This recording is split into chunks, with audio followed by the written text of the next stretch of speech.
Kako odgovoriti na potez kosovske vlade da uzme Trepču? Poslednjih nekoliko dana u vladi su trajale intenzivne konsultacije o daljim koracima Beograda, koje su podrazumevale razgovore premijera sa članovima vlade, ali i bezbednosnim službama.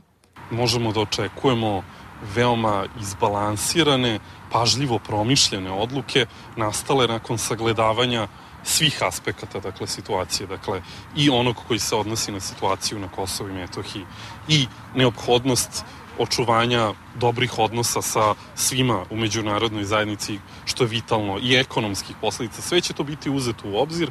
Fond za razvoj Srbije kao većinski vlasnik ima pravo da pokrene arbitražni postupak protiv Kosova. Iz vlade kažu da su se vodeći međunarodni eksperti u ovoj oblasti već javili da pomognu u ovom slučaju.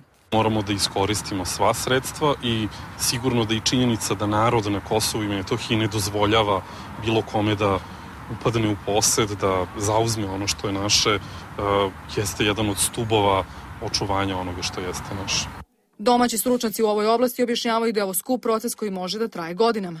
Ja se iskreno nadam da do toga neće doći, ali ako do toga dođe, mislim da oni koji budu tuživi iz Srbije nisu bez šanse da dobiju nevezano od ishoda, kako bih rekao, političkog ishoda. Jer ne može arbitraža obavezati Kosovo da vrati Trepču, ali može da ih obaveže da plati novac koji vlasnici Trepče gube time što im je Trepča nezakonito oduzeta. Poslednja dešavanja na relaciji Priština-Beograd doveli su u pitanje nastavak dijaloga u Briselu. Marko Đurić objašnjava da je odlukama Prištine stvorena loša atmosfera, ali da bi o tome poslednju reč morao da donese posrednik u ovom slučaju, odnosno Evropska unija.